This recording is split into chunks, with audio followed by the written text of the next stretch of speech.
Bom dia, bom dia. Bom dia. Legal aí, revendo alguns alunos, alguns ex-alunos aí, colegas de batalha aí, de guerra. Agradecer o convite aí no nome do Simar, do professor Giroto, no nome do departamento, no nome da professora Leia, em nome do Caio, do AGB aí, uma entidade que a gente está construindo, está fortalecendo, está todo momento pensando nela, pensando no nosso papel enquanto professores, a função da geografia, né? Enfim, está aí ó, mais uma vez a proposta do Estado tentando tirar a geografia do currículo, né?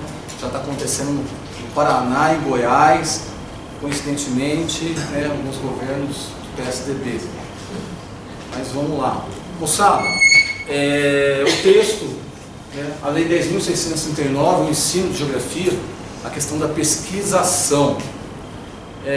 Vou começar a trabalhar, vou começar a falar agora, que vocês sentirem, ó, Rosenberg, aqui, ali, levanta a mão e vamos tentar construir junto. Alguém leu o texto, chegou a ler o texto, fez a tarefa?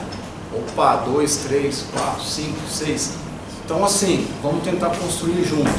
O texto está naquela revista Tamoios, a revista da UERJ, a revista do Departamento de Formação de Geografia, de Formação de Professores.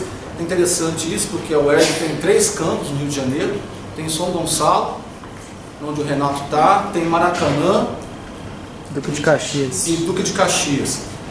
E o Renato aí é um pesquisador aí do movimento negro, militante, já esteve aqui recentemente, foi no outro teatro, a gente discutindo esses temas, e é uma das principais representantes, uma das principais figuras aí, para a gente pensar o que vem ser a Lei 10.639 e o papel da geografia, o papel do professor. Então assim, tem um concurso, né, vão ter palavrinhas mágicas no concurso, que a gente sabe que ele quer pegar a gente aqui, quer pegar a gente ali, como é que eu saio daqui, eu peguei esse texto, eu vou pegar esse texto. Então eu vou tentar construir o raciocínio com vocês, vou passar, né, tentar por ver para onde o Renato quis chegar e qual que é a proposta que a gente pensa no ensino de geografia hoje, né? Então vamos lá, a gente tem 2 vertentes muito fortes na geografia. Então, a primeira delas é a concepção de Ritter e de Ratzel, né, a gente pensando o território, pensando os povos enquanto condição, e tem a proposta Noblachiana, enquanto causa. Enfim, os territórios e os povos se formam por condições ou por causas. Como que isso está no currículo? Como que isso foi construído na geografia? Como que isso foi construído no nosso departamento aqui? A grande influência francesa, já que a geografia brasileira, como a geografia do Rio de Janeiro, 1934, 1938, sendo formada na sua maior parte, por franceses. O que vem acontecendo no momento, então? Qual que é o caminho que a gente tem que tentar construir aí? Alguma coisa diferente? De ponta cabeça? Não? Sim? Por quê? Algumas coisas que a gente tem que ser pensado, né? Então aí quando você elabora, o que é cartografia? O que são os conceitos de norte e de sul? Quando a gente tem, então a gente tem uma data aí, e aí para quem quiser buscar no Google, o orientador do Renato, o professor Carlos Walter Porto Gonçalves, da UF de Niterói, ele fez um prefácio de um livro, que agora de cabeça eu não sei se a versão na internet está em espanhol ou está em português, a tradução do português da editora Glaxo, que chama A Colonialidade do Saber. A colonialidade do saber também passa pela colonialidade do poder. Isso tem um marco na história, isso tem um marco no espaço e no tempo, do conhecimento, do que vem a ser o conhecimento geográfico. Fecha a porta, o ar está fresquinho, está gostoso, vai fugir. O que é então esse marco? Se a gente pegar, não pode ficar andando muito, né? Não tem problema.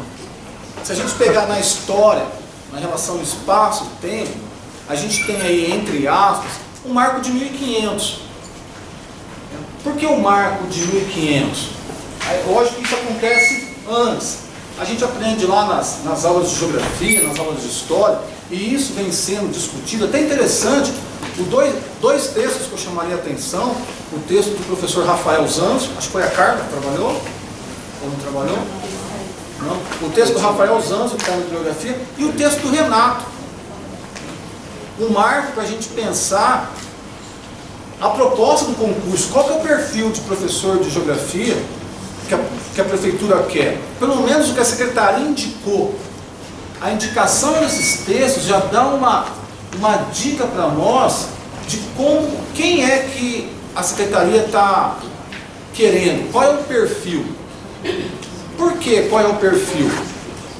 Pensando na colonialidade do saber e do poder.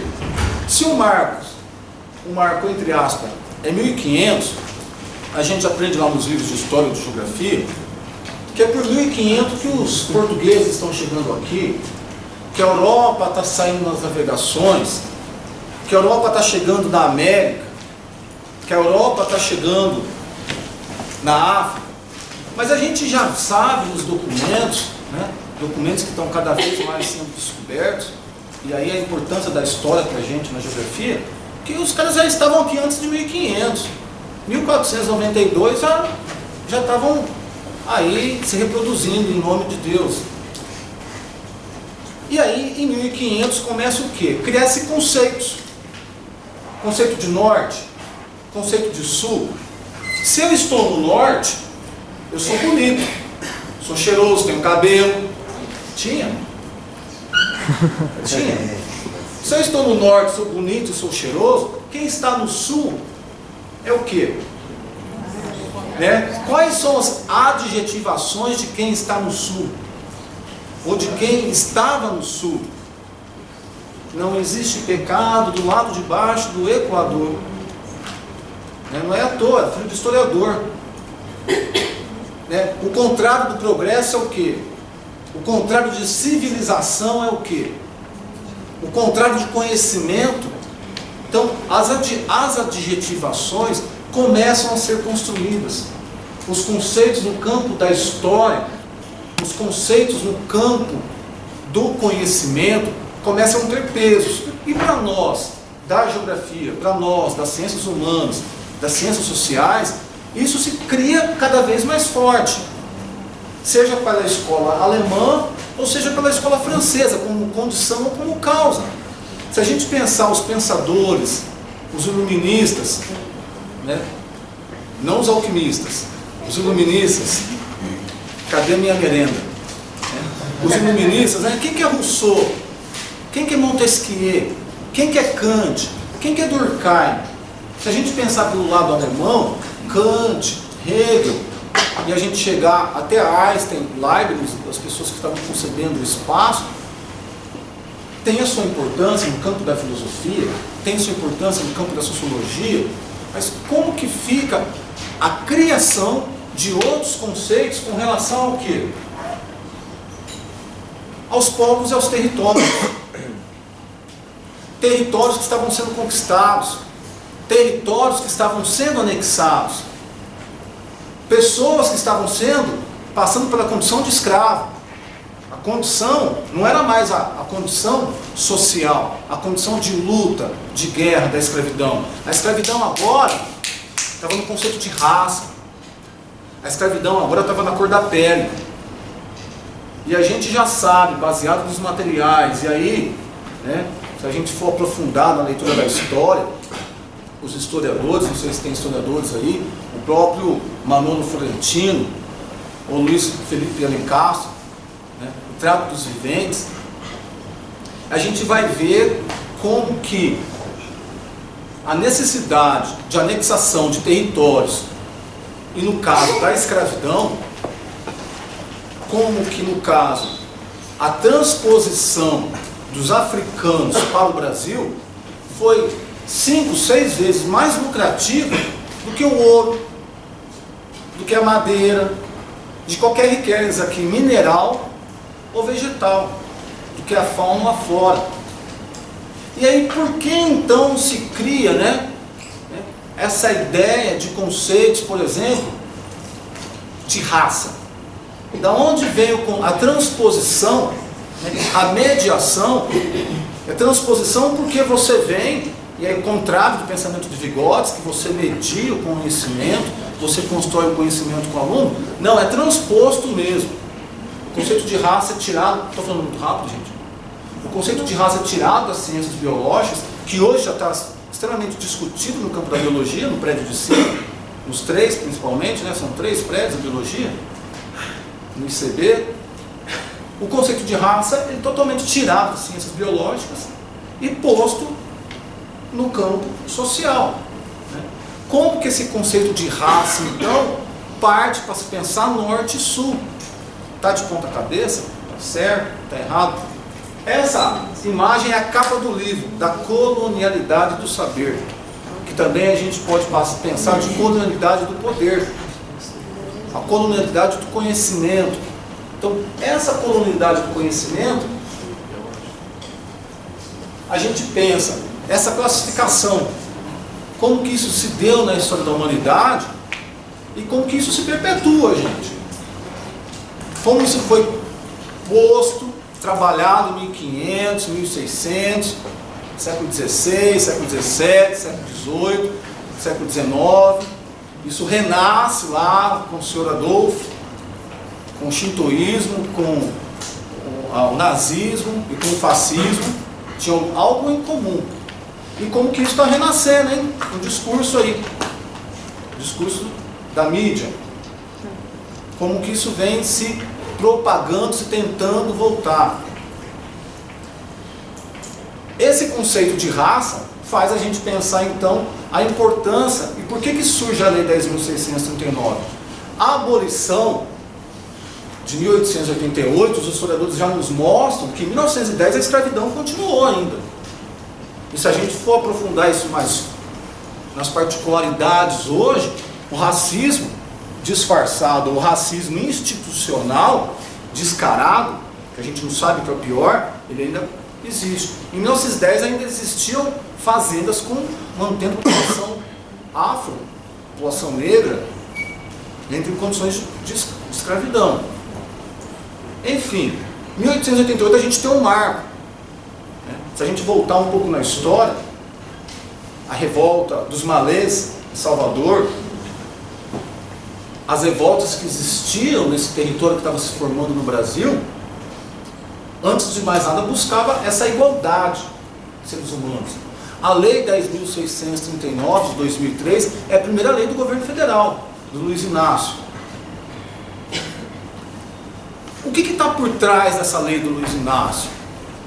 Os dois primeiros ministros na história do Brasil negros, hein? O senhor Gilberto Gil e a senhora Benedita, hoje deputada, senadora. Então, o que isso significa? Como que a gente tem que construir, pensar nessa ressignificação, na construção desse conceito do negro na sociedade? Quem somos nós, 70% da população negra no Brasil? Hoje, IBGE, quantos moram? Qual a sua religião? Né? Hoje as pessoas, né, se autodeclaram, se autoafirmam. O que são as ações afirmativas na construção de uma identidade, voltando naquele mapa? Não, eu não sou índio, não. Como assim você não é índio? Você é índio ou você não é? Como que a gente nega a nossa identidade? Quer falar? Como que a gente nega a nossa identidade? Ou a gente constrói, ou a gente reconstrói o nosso posicionamento enquanto homem, enquanto mulher, enquanto homossexual, enquanto lésbica. Qual que é o nosso posicionamento diante da sociedade? E o texto vem discutir um pouco isso, né? Essa ideia do racismo, da ideia de instrumento biológico para instrumento social, um instrumento de dominação, como que isso pensa, né? A ideia aí, tem um conceito no texto chamado de dominação, sistema mundo. Por que sistema mundo? Um sistema mundo, como eu comentei com vocês antes, começa em 1500. Um sistema mundo que começa a pensar no progresso, na ordem, e o oposto disso, a barbárie. O que é o Brasil? O que que é o continente africano? A barbárie, o atraso, a selvageria.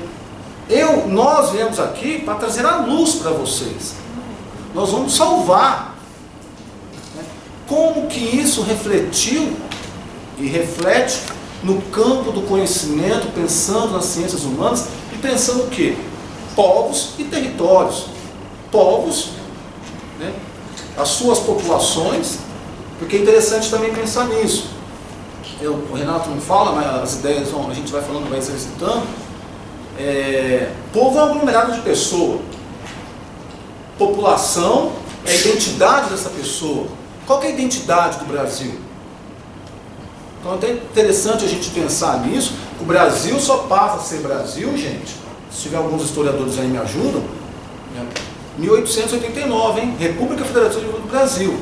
Então antes era o quê? Império Português. Está lá o filme de Carlota Joaquina indo embora, batendo o sapato para não levar nem areia daqui. Antes de Império, em 1822, era colônia portuguesa, hein? Então a gente está construindo a nossa identidade. Mas a construção da nossa identidade dentro desse sistema mundo partiu por quê? Por uma classificação de pessoas, para uma denominação de pessoas, pelo racismo institucional e disfarçado. O que o Renato vem propor? O que nós, como professores de geografia, temos um posicionamento.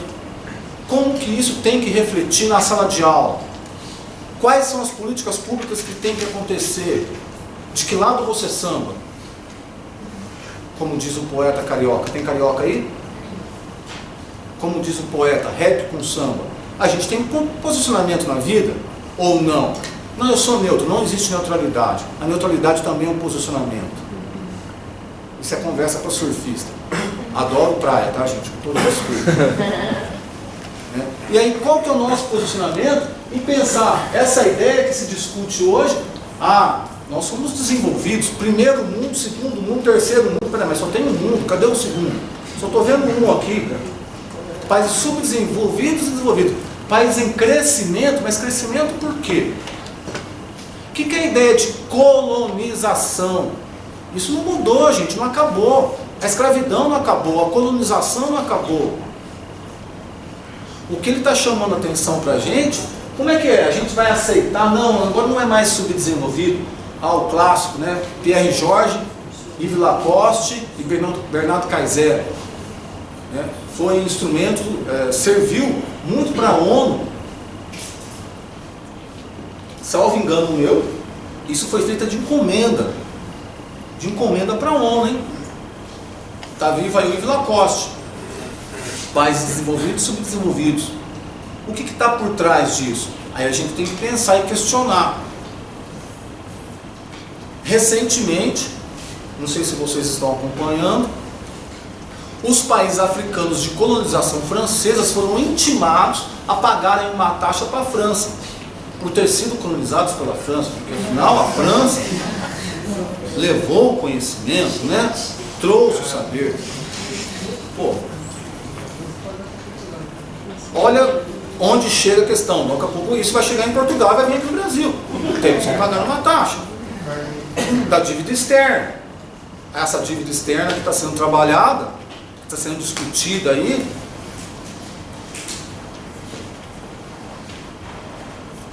o Sistema Mundo, para quem não conhece, fica aí o convite, aonde o Renato Emerson está navegando, para onde ele está pensando, Walter Mignolo, o próprio Carlos Walter, orientador dele, e talvez que me identificaria mais, convidaria você a escolher, o Immanuel Wallenstein. Né? E como que a gente pode pensar, então, teóricos brasileiros? O próprio Milton, quando escreve por uma outra globalização, o próprio professor Kabengele Munanga, aqui, Departamento de Antropologia. Né? Como é que fica o papel da discussão da negritude hoje no Brasil? O papel das cotas raciais? Como que a gente pensa nisso de uma inserção de uma população? Indo para o banheiro agora, cheguei, nos encontramos USP racista, Costa Jata. Está sendo discutido. Quantas universidades públicas brasileiras, federais, né, aderiram às cotas? Quantos professores negros vocês tiveram durante a graduação de vocês, considerando que já são formados? Quantos professores negros passaram aqui dando curso para vocês? Quantos professores negros terão acesso, passarão nesse concurso?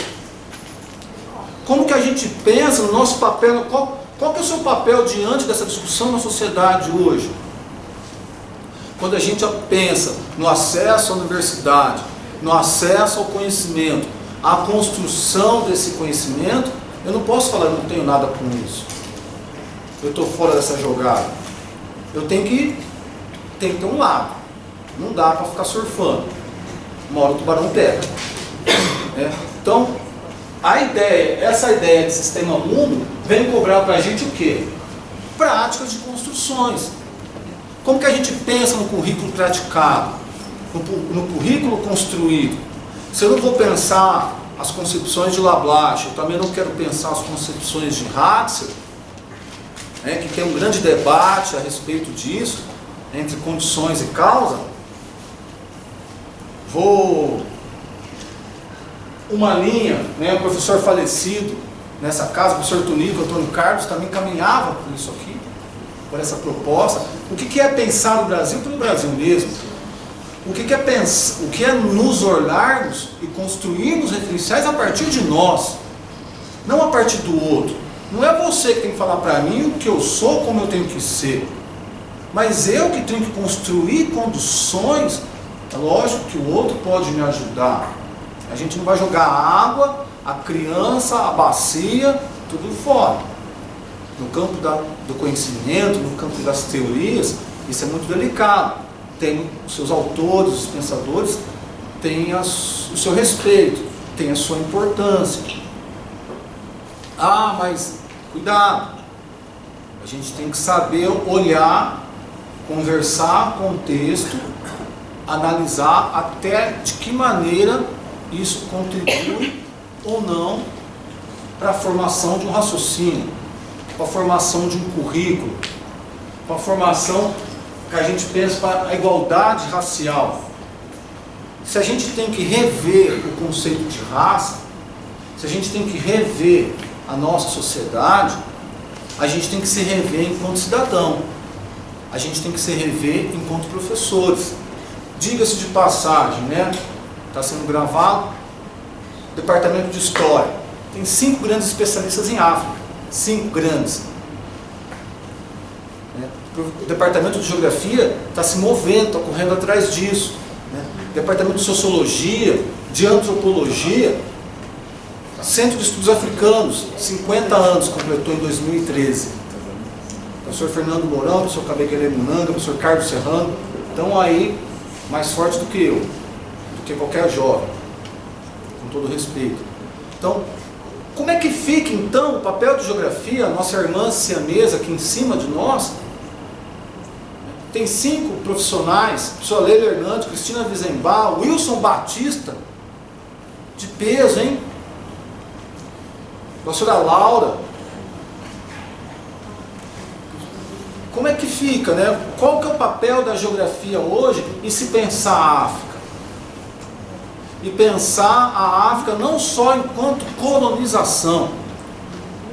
Moçambique, os países de língua portuguesa, foram os últimos países a conseguir sua independência, com muita briga. Paulo Freire foi escrevendo cartas a Guiné-Bissau, a África ensinando a gente. 2 livros escritos em Moçambique, passando pelos países de língua portuguesa. Quantos dos nossos intelectuais, quantos professores de geografia de vocês tocaram nesses pontos? Para se tentar organizar um raciocínio que não seja encarar a África ou encarar o Brasil do ponto de vista da colonização. De pensar o que estava por trás dessa colonização e como essa colonização ela tem que ser trocada a sua roupagem. Quais são os referenciais teóricos, então? Ficam nesses daí, e tem outros dentro dessa coletânea Comunidade de Saber. O Milton, antes de falecer, conseguiu mandar um texto. Era uma referência hoje no mundo. Era e é, gente? Então, quando a gente fala de uma referência intelectual, essa construção dessa referência intelectual não acontece por um acaso. No vídeo lá, por uma outra globalização, ele diz: começa o vídeo, o que é mais ser difícil, intelectual ou negro no meu país? Gravado aqui no antigo laboratório do Laboplan, embaixo da gente. O que é essa igualdade racial? É o que estão cobrando da gente no texto. Que o Renato está chamando a atenção para essa discussão. O que é essa ressignificação? Ah, professor, mas não existe racismo. Não existe para quem? Para quem? Para quem e por quê? O mito da democracia racial, isso foi tirado de Gilberto Freire. Escreveu Casa Grande e Senzala. Daqui 100 anos não existirá negros no Brasil. Falta quanto para 2033? Me ajuda aí, matemática.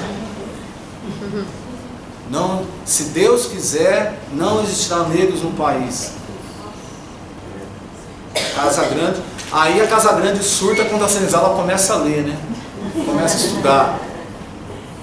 Essa ressignificação, esse papel, né? Qual que é o papel da mulher na sociedade hoje? Tem mulher querendo virar presidente, né? Como é que fica o papel da mulher, 70% das mulheres, chefes de família, donas de casa? Eu sou de uma geração que a minha mãe não podia divorciar, desquitar. Talvez a senhora mais jovem pode me falar. Era feio, imagina. Hoje começa a casar, só até vai lá e separa na hora, mas desquite é uma palavra muito feia, imagina. Então como que fica o papel da mulher, a questão do gênero, ligado aí à questão da cor, à questão da raça, à questão do corpo? Porque quando a gente fala dessa ressignificação, né, o que é o... Senhor, já esqueci, né? Faz tempo. Como? Tiago, foi meu aluno lá numa prova. Né? E você, esse Tiago é de rasta, como o Renato. Não sei se vocês acompanharam o ano passado, Karl Park, médico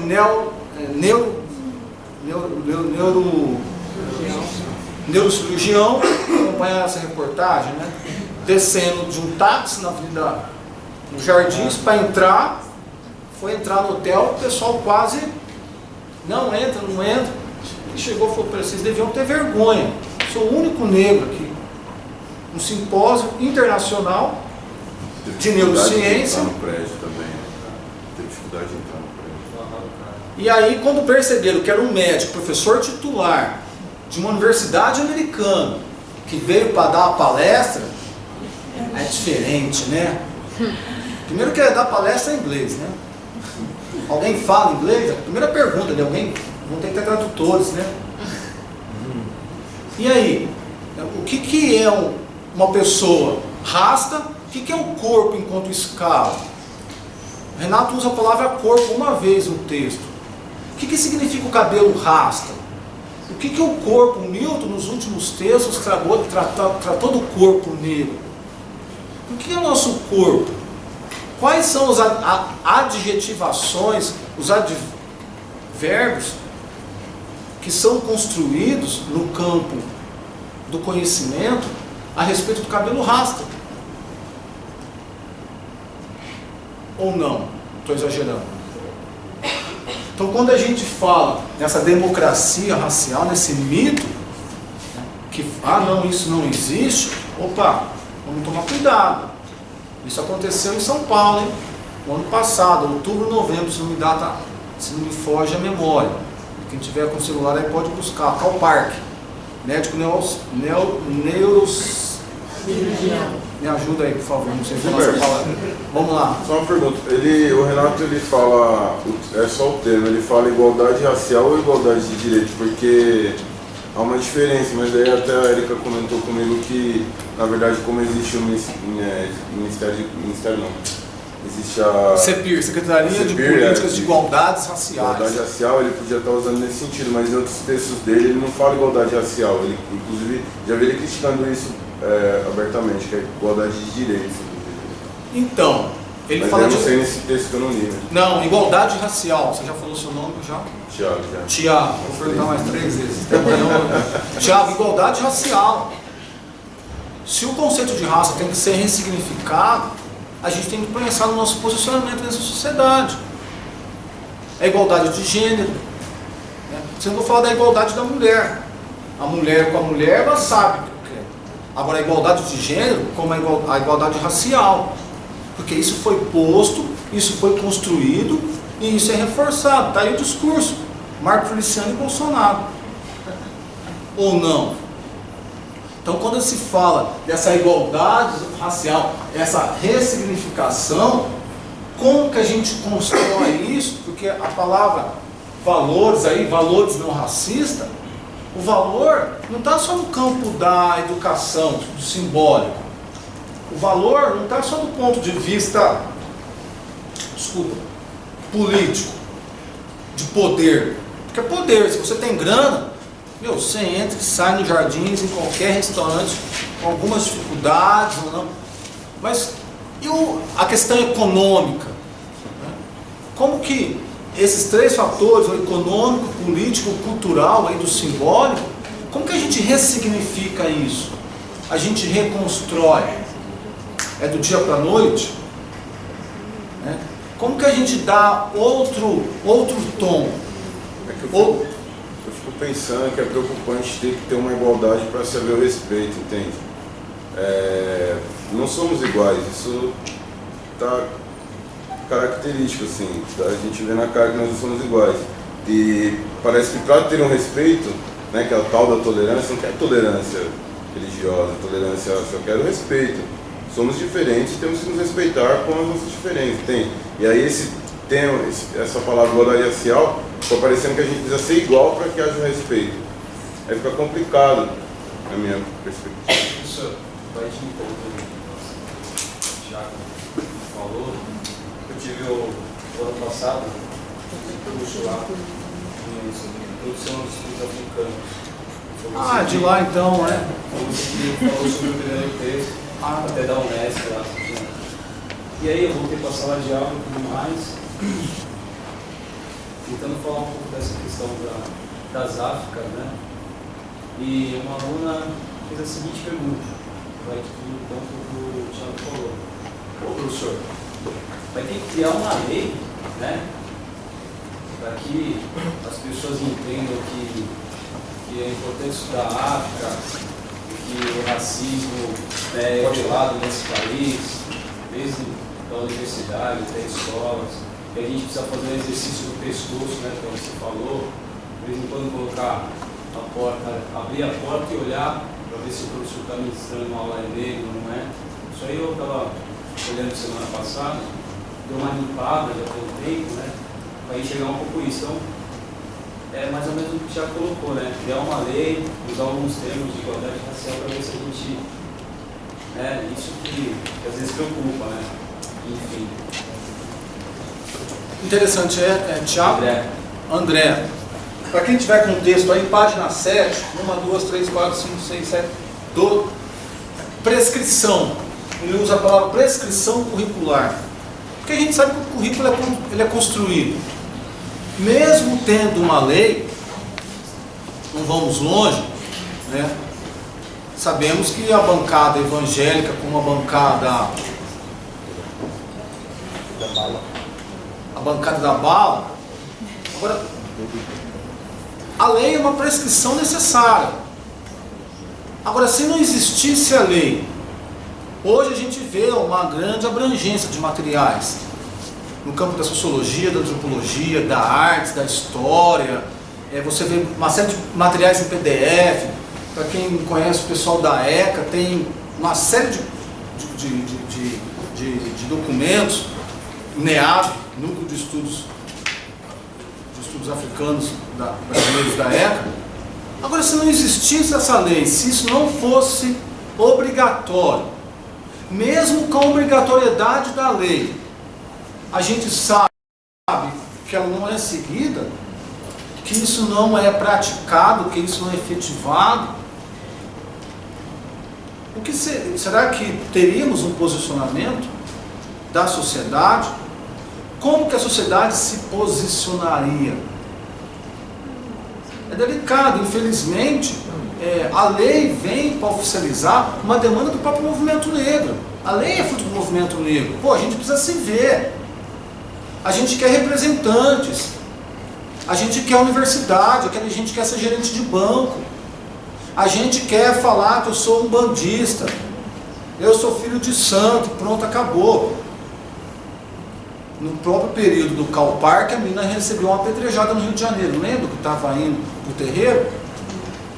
Mas quando o rapaz está com a Bíblia embaixo do braço, ninguém fala nada.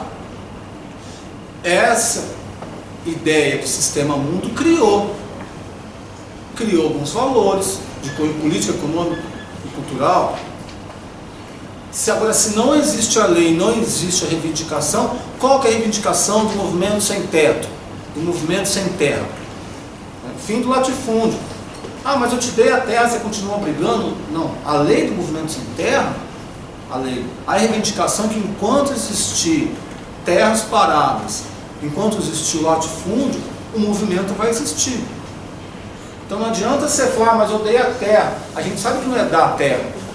Não é ter a vaga na universidade. Peraí, quanto que é de xerox por mês? Quanto que é o bandejão?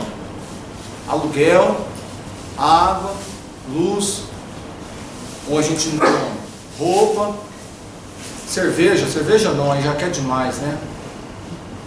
Então quer dizer, você tem que ter lazer, você tem que xerocar o texto, você tem que se vestir, você tem que ter estrutura, a universidade tem que oferecer algumas condições para o aluno. Então, enquanto isso não acontece, enquanto essa forma de todos terem acesso à educação, essa construção da educação, se não tivesse a lei, como que a gente ia tentar, André, construir, ressignificar a nossa própria sociedade?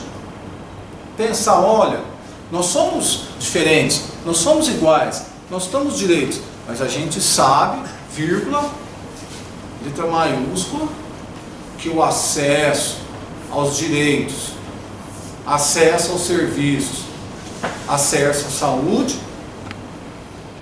não são bem assim, ou não? Eu estou exagerando. Então, essa ressignificação curricular, porque se a gente consegue mudar isso no campo da escola, a gente consegue mudar isso no campo da vida. Se você consegue construir valores, consegue dar outros significados a respeito da religião, a respeito dos povos, a respeito dos territórios, o filho, a criança nasce racista? A criança nasce discriminando a outra? Aprende com quem, amigo? Com o pai? Na escola? Peraí, se é construído com o pai, com a escola, na sociedade,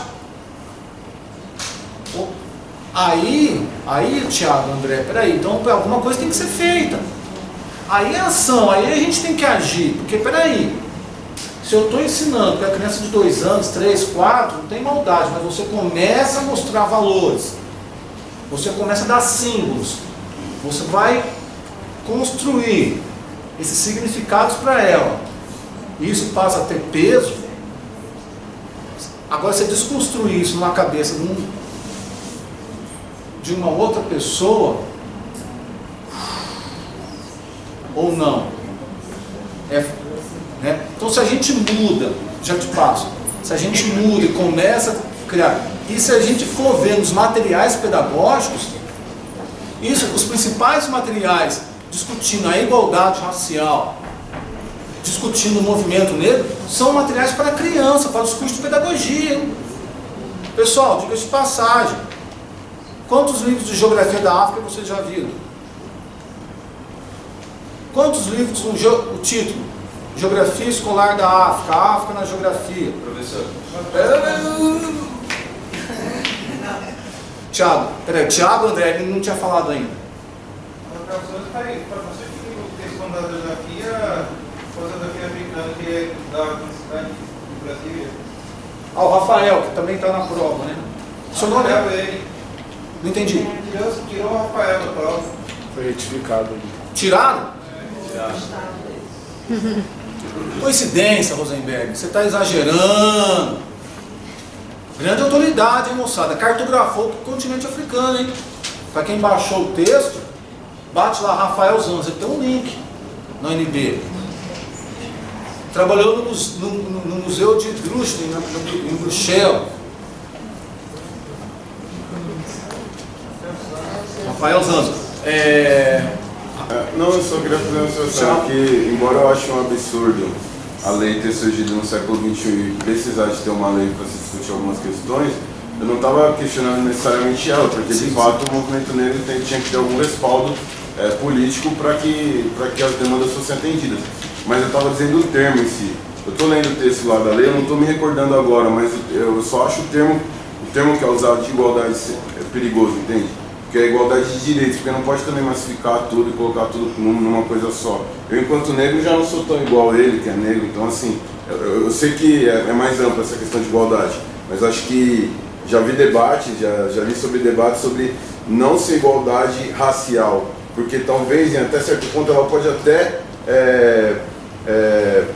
dar mais poder à questão da democracia racial, porque, entende? Porque é igualdade de direitos. Eu, quanto negro, quero ter o mesmo direito do que um branco, é isso. E não quero ter igualdade racial com ele, porque usando nessa perspectiva social do termo de raça, nós somos diferentes mesmo. É nesse sentido.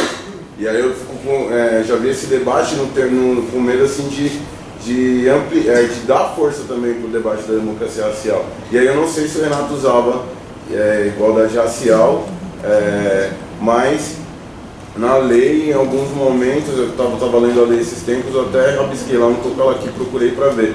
Mas eu não tenho certeza, mas eu acho que eles usam outros termos para essa questão. Mas eu não tenho certeza também. Não, a questão é que a lei, em relação ao que eu falei, a lei, foi mais uma preocupação.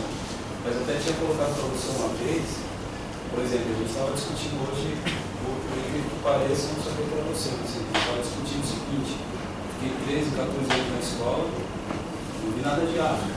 Eu fiz um curso bacana, graduação, tudo mais. Eu também não vi nada de África. E a gente olha ainda nos livros de geografia, e a ideia da savana e tal, quando aparece. Então, assim, esse pensamento ele continua não só na escola, mas até na universidade. E eu perguntei para uma professora e tal, e aí, professor? 20 anos estudando. Nada de África, de currículo, de geografia, na PUC e tal. E aí ela falou, vai fazer um curso, tipo, para esse regime, tem um curso de extensão, mas professora bacana, eu vou fazer o curso. Mas assim, isso predomina ainda. Para você ter esse olhar aí que você está falando, né, só tem muita sensibilidade. Eu sou um negro, né, de se autoafirmar, também em relação a outras pessoas se identificam ou não. Gente, posso sentar? Meu rim está tomando água. Muito legal isso, André. Até um debate que está acontecendo em alguns departamentos de geografia. Estamos falando do texto e estamos puxando uma série de linhas aí. Que quando se fala em geografia da África, dentro da geografia regional, alguns departamentos dizem que está se voltando àquela visão lablachiana. Então está dividindo o mundo em regiões, o mundo está sendo pensado em regiões. Aí o que a gente tem que dizer é que não. Eu não quero olhar a África em regiões, porque a África não é uma região. A África é um continente. Inclusive, se a gente pensar no histórico dos mapas e buscar no histórico da cartografia, a África, para pensar a proporção que ela tem hoje na cartografia, ela sempre apareceu menor que a Europa, hein? E a Europa que não é um continente, é uma extensão, é uma extensão de um continente ali. E a África, sim, é um continente, formado por 54 países, o último Sudão do Sul. A África então como que a gente olha a África? A gente vai olhar a África pela visão de Lablache ou de Huxley. A gente tem que olhar a África por ela mesma. Quem são os teóricos que estão pensando a África? Quem são os teóricos que estão pensando o Brasil? É muito fácil estudar o Brasil com um olhar de fora. Mas espera aí, quem que é Sérgio Buarque, Caio Prado, enfim. Então, quem são os teóricos que estão pensando na África? E aí tentar dividir em regiões. Tem 5 regiões. tem os blocos autonômicos, mas antes de mais nada é um território, é um continente. Tiago, eu tomaria cuidado, porque se a gente pensar, não sei se você vai me entender, se a gente pensar na raça, a gente não pode pensar na raça como instrumento biológico, né? Se a gente pensar na raça enquanto instrumento biológico, a gente vai deixar que perpetue o racismo. A igualdade racial, os direitos humanos estão na Constituinte, né? Está nas leis dos direitos humanos da Organização das Nações Unidas, né? Está nos grandes estatutos, no Estatuto da Criança e do Adolescente, no ECA, mas a igualdade racial nos ajuda a pensar o acesso a algumas estruturas. Como que a gente pode rever o que foi construído? Como que a gente pode rever, né, a construção das ideologias a respeito da população negra? Se não tem uma lei, e mesmo com uma lei em pleno século XXI, quais vão ser os instrumentos que a gente vai ter para reivindicar, Tiago? Qual é a força que a gente vai ter? Se a gente não buscar força na universidade, se a gente não buscar força nos movimentos sociais, se a gente não se organizar, e aí a lei, você está na lei no papel, aí uma prescrição já é um primeiro passo. Está instituído, olha, é obrigatório. Mesmo sendo obrigatório, a gente sabe que tem dificuldade, a gente sabe que isso não acontece, passa pelo processo de formação, pelo processo de negação, de discriminação. Não, isso não me interessa, isso não é comigo. Agora, se não tem a lei, como que eu vou reivindicar isso? Como que eu vou querer que algumas temáticas sejam tratadas no campo do corpo, da religião, dos saberes, da música, da culinária, falando de história, de antropologia? Agora, a lei ela é um instrumento para que isso se fortaleça, para que isso ganhe concretude. Não sei se você me entende. Agora, sem a lei, qual é o respaldo que a gente tem? Aí fica... Isso não acaba... Aí o que o Renato chama de geografia das lutas, né? Da pesquisa-ação, o título do artigo, né? Da pesquisa-ação enquanto militância. Porque se eu não tiver uma militância, se eu não tiver um posicionamento, como que fica isso? Não sei se você me... Alguém... desculpa. Bom, eu tenho visto... Eu já dei aula em escola pública e atualmente tenho uma experiência em escola particular. E também eu vejo que um dos grandes problemas em si, dentro da sala de aula, não é tanto a questão da África no currículo. Acho que atualmente até que tem bastante, mas o problema é como isso é abordado. Então a gente pega, por exemplo, o que eu percebo que essa ideia, que você falou mesmo da questão da África, né, de ser tratado como uma região. E muitas vezes a gente pega, e toda vez que eu vou falar de África para os alunos, eu falo, gente, a África é um continente, né? E ainda assim tem alunos que colocam que a África é um país, sabe? Então, não só isso, mas tem toda uma questão muito pejorativa quando a gente fala de África, dentro dos materiais didáticos, né? Tudo de ruim está lá. Então, a África é o mundo subdesenvolvido, a África é o lugar da secura, do deserto, e da exploração, e assim, é tudo, e parece que é tudo muito igual, sabe? Então, se é tudo muito igual, então tudo bem, não tem problema de eu falar que é uma região, ou que é tudo um país só mesmo, né? Então, eu vejo que tem muito esse problema, a questão de como é abordado essa questão da África, e ajuda muito a reforçar todos os estereótipos que a gente vê, e cria umas dificuldades de se quebrar esses paradigmas, né, que é tão imposto e é tão reforçado para a gente diariamente, e na sala de aula é muito difícil você lidar com isso, né? É muito difícil você lidar com as diferenças religiosas dentro da sala de aula, porque eu vejo muito essa questão assim, que os os alunos, eles têm essa questão assim, o que eu aprendi, o que a minha família acredita, então é isso que está posto, e se tem alguém que pensa diferente de mim, não está errado. Né? Então, essas coisas é muito difícil de você lidar, porque a abordagem que é feita dentro dos livros didáticos, como é repassado para os alunos, é uma coisa, é muito cruel mesmo. Você vê, assim, é reforçado totalmente, independente do material, né? Se é público, se é privado, mas não tem muita diferença na forma dessa abordagem. Então, eu acho que isso também não contribui em nada. E assim, você falou, nosso papel como militante, como professor de geografia, é tentar de alguma forma mostrar que, olha, não é bem assim, né? Não funciona dessa forma, não é tudo a mesma coisa. Nós temos sim, claro, coisas muito positivas na África e de alguma forma quebrando esses paradigmas, mas que eu vejo como uma missão muito complicada, né? Agora, esse ano, esse conteúdo da África, primeiro trimestre todinho, eu estou trabalhando com o nono ano sobre África, né? Então, aí eles estudam a economia da África, os diferentes biomas, entre outras coisas. Mas você vê que é sempre com esse olhar pejorativo, né? Tudo de ruim está lá, é a fome, a miséria, a subnutrição e por aí vai. E um aluno meu uma vez no colegial me contou, eu falei, professora, mas na África só tem coisa ruim? Eu pergunto pra você, coisa ruim por quê? Olha o que está aqui, né? É só isso que a gente vê. E aí, né? Seu nome é? Sueli. Sueli. Fazer um comentário. Por favor, 2, 3, 4. No ano de 2014, eu dei aula em uma escola particular para a turma de 6º a 9º ano.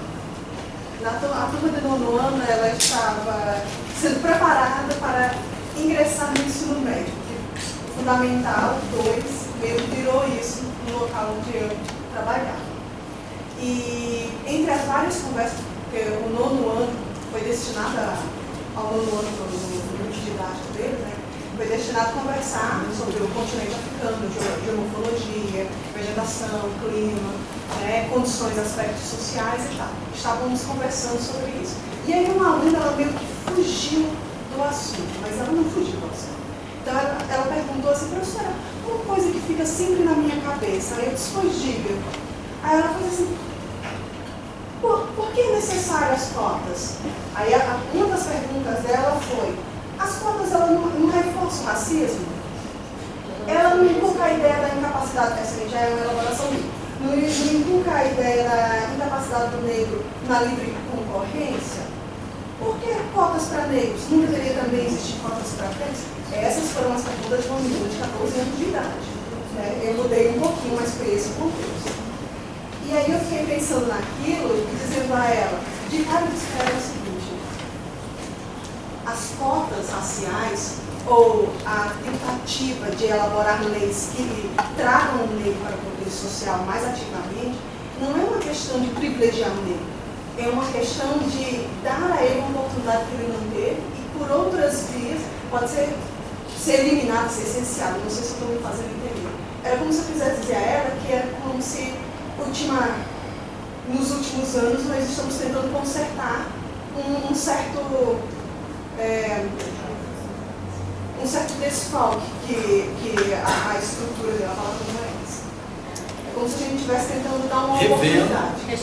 Revendo, restituindo. Exatamente, como se a gente estivesse tentando dar uma oportunidade que não foi dada. E aí a gente para pensar que, por exemplo, em 1888, após a abolição da escravatura, depois de vários outros processos de pequenas fragmentações dessa escravatura, né? Após a abolição da escravatura, o que acontece com o negro recém-liberto? Ele não é incorporado ao mercado de trabalho, ele não é inserido no mercado de trabalho. Não. É necessário trazer o branco, né, para trabalhar aqui. E por que não o negro que já trabalhava aqui? Por que ele não foi incorporado pelo mercado de trabalho? Por que ele não passou a ser o novo assalariado neste país? Né? Aí, isso comentando com a menina, ao mesmo tempo agora estou falando para vocês, dizendo a ela como se a gente estivesse tentando consertar uma coisa que em 1888 a gente não foi permitido fazer, porque não era aceitável um negro estar em posições de um cidadão assalariado, por exemplo. de um cidadão assalariado, não que eu tenho um assalariado aí, viu depois, mas de um cidadão que estava dentro de um mercado recebendo o seu trabalho. Como é esse nome? Edmar. Edmar aí. Sueli. Gente, 2 pontos interessantes, né? Professor aqui da casa, Florestan Fernandes, inserção do negro na classe trabalhadora, tese do doutorado do Florestan, está aí na biblioteca, datilografada ainda. A tese virou livro. Legal pegar a tese para a gente ver, sentir o cheiro, né? Como que foi inserido? Como que a população, eu gosto de sentir o cheiro das teses lá. Qual que é a inserção? Gente, tem uma lei do Getúlio Vargas que só vai cair recentemente, aí nos anos 90, chamado O Perigo Amarelo. Um artigo do professor aqui da casa, Haroldo de Azevedo. Opa, já tem índio, já tem branco, tem negro, agora vai vir um chinês? Não, para. Perigo Amarelo. E o cara escreve, tem um artigo. Conselho Nacional de Geografia, Haroldo de Azevedo. Pô, o perigo amarelo está falando o quê? A discriminação, né? Então, essa inserção do negro, a inserção da população negra no mercado de trabalho, Aloysio de Azevedo, Cortiço, o quilombo, moçada, a favela e a periferia só mudou de nome, moçada. A geografia é a mesma. Os melhores acessos, a melhor educação, o melhor transporte, saúde. Como que fica? Agora a gente vê aí uma revalorização, a periferia, né? Pô, eu vim da Zona Leste, correndo, vocês desculpem, me atrasei, 10 minutinhos, 20 talvez, mas a gente tá se organizando. São áreas de lazer, são parques, são bibliotecas, são estruturas. A gente está exigindo ciclovia, a gente está exigindo hospital, moradia. O movimento não está sendo mais vir até o centro buscar condições de lazer. Então, como que fica essa trilogia que a geografia não mudou? O quilombo, a favela, a periferia está tomando outra forma agora, Tiago. Está se ressignificando, está criando novos valores. Eu não preciso até o Itaim Bibi, até os Jardins, até o Alphaville para me divertir. Espera aí, qual que é a minha identidade? Eu estou me reconstruindo, eu estou me reposicionando. Eu tenho um poder político, consigo me organizar. Então, esse papel, aí nesse sentido, a igualdade, né, tá tomando força. Não sei se você me entende, se você concorda, também não não, é que não é só. Eu não quero entender também, porque o tema é muito amplo, assim, mas eu acho que... Não vai não, amor. Isso é legal. Acho que eu não estava tipo, tentando reduzir de novo para a questão biológica, porque se a gente aceitar que teve histórias e conhecimentos de mundo que foram apagados em detrimento de uma ou outra, que uma foi supervalorizada e o resto não, é porque socialmente também há histórias e visões de mundos construídas diferentes, né? Tipo, o que eu estou querendo dizer, tipo, a visão, não assim, hoje, óbvio, que com a globalização tudo isso muda, mas tem muita coisa que, se a gente tem uma história que foi privilegiada, né, e foi mantida como a história dos vencedores, então significa que existem outras visões de mundo que foram subjugadas, correto? É isso que eu estou dizendo.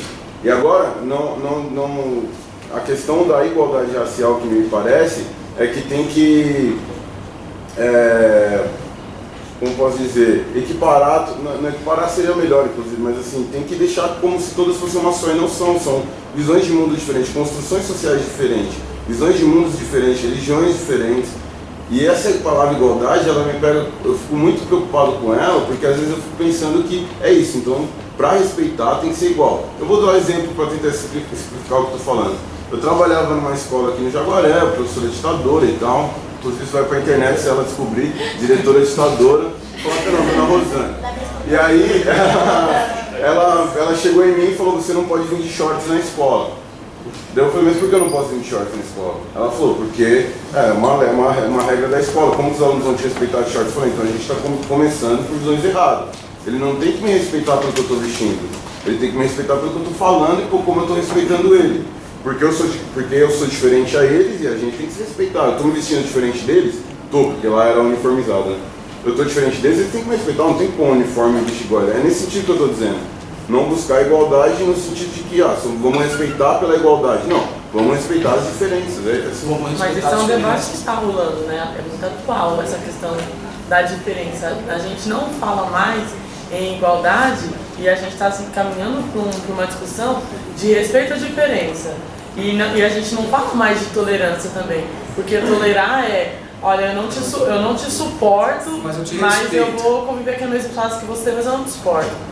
Então a gente acha que está ampliando o debate, apesar de a gente já estar discutindo a questão racial há muito tempo, acredito que ainda a gente não amadureceu muito isso, porque nas escolas a gente não vive isso. A questão de gênero, por exemplo, desculpa, mas a questão de gênero, ela está mais avançada nisso, porque as mulheres se veem enquanto mulheres, diferente dos homens, elas falam equidade. Eu vi muitas mulheres que debatem essa questão de gênero falam de equidade, porque não é igualdade, é equidade. Eu acho que daí entra, por isso que eu usei o termo igualdade de direito, que ela questionou também, porque a igualdade de direito ela é garantida por lei, já existe a igualdade de direito, embora ela não seja aplicada. Então acho que talvez o melhor termo seria a equidade, não a igualdade, só isso que... Muito legal, Thiago, muito legal isso.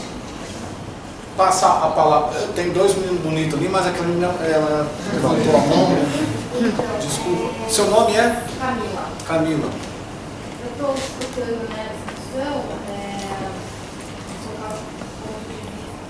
contribuir ao debate que eles colocaram ali sobre umas leituras que eu fiz a respeito da questão de gênero, né?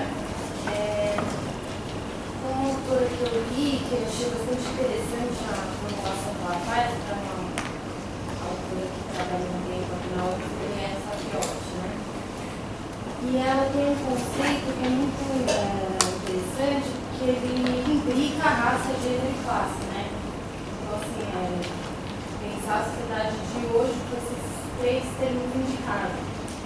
Então, eu acho que quando define assim, raça, gênero, classe, para mim traz essa especificidade, né? A dívida que concebe cada uma dessas grupos, são coisas diferentes, mas totalmente indicadas. Então, quando fala igualdade racial, eu entendo o termo igualdade como genérico, juntando as três categorias, mas que a dívida histórica é muito particular em cada um desses aspectos. Por ela ser particular, ela ressalta a igualdade na diferença. Então, não sei se eu concordo com o termo que é um termo que unifica também. Qual? A igualdade. Tá. A igualdade, né? Desde que seja do ponto de vista da diferença, claro. Mas eu acho que é uma palavra que unifica esses três grupos que estão totalmente unificados na sociedade atual. Gente, olha que legal, né? Esse ponto que você tocou, Thiago. A igualdade. De repente um termo, a palavra igualdade, não sou especialista em linguística. Como que então, mas o fato então da gente já causar o debate, já estar pensando no debate, aí imagina se não tivesse a lei, Thiago. Que uma coisa que... Aí a gente não ia, né? Não, eu sei que você não questionou, mas agora eu estou te provocando. Aí imagina se não tivesse a lei, cara, onde a gente não estaria aqui hoje. Né? Você quer falar mais um rapaz de preto? Ontem, em sala de aula, eu já estava no tema racial, né? Ele chegou para mim, né, e professor, eu sei que é raça, o senhor. Eu falei, eu sou pessoa. O que é raça? Pessoa como qualquer outra. Sabe, eu acho que eu fui explicar para ele que tudo isso só existe mesmo para discriminação. Uma folha, uma ficha de emprego lá, você coloca você é branco, negro, parda, o cara, o gerente chegar lá, olhar e saber quem é, se ele é negro, se ele é branco. Então acho que é mais esse conceito. Então se a gente eliminar isso, como eu chego, como eu vou preencher alguma ficha, tem isso aí, eu não preencho, eu pulo. Ou se não escrevo lá, eu sou pessoa. É um bom exercício. Eu penso assim. Agora, isso é uma armadilha, hein? Isso, armadilha lá na roça onde eu sou, Marapuca das boas. Esse é Marapuca, porque como que a gente se posiciona? Agora, você coloca o elemento cor, né? E aí fica até como dica, né? Para quem não tem, não conhece, mas se a gente bater no Google, Lei 10.639/2003, não sei quando é o concurso, mas até para a nossa própria formação, né? Imprimir a lei, moçada, estudar a lei. E dentro da lei, o Renato, não me lembro, acho que ele não cita aí, o Franz Fanon, os condenados da terra. Como que a gente tem que pensar nos dois exemplos que a colega deu, a Sueli e a Edmar? Dimara. Uma criança de 14 anos elabora isso sozinha. Não vou subestimar ela. Não vamos subestimar a criança. Mas ela constrói esses raciocínios, esses conceitos, com algumas influências. Com algumas leituras de mundo escolar e dos próprios pais.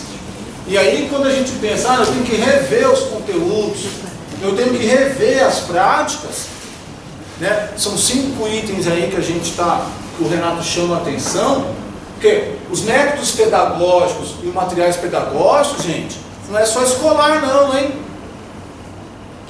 Principalmente familiar.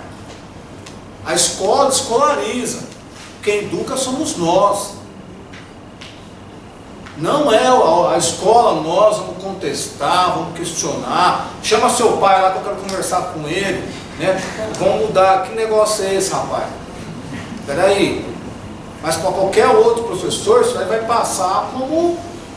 Deixa, ele já falou, deixa aí, ó, fica quieto aí, vai tomar uma água, vai, para de falar. Nós, a discussão pedagógica passa pelo banco, da cadeira, da sala e da cozinha das nossas casas. Né? Depois, aí sim, mas isso também tem que estar na escola. Mas esse exemplo que você deu da menina é super legal.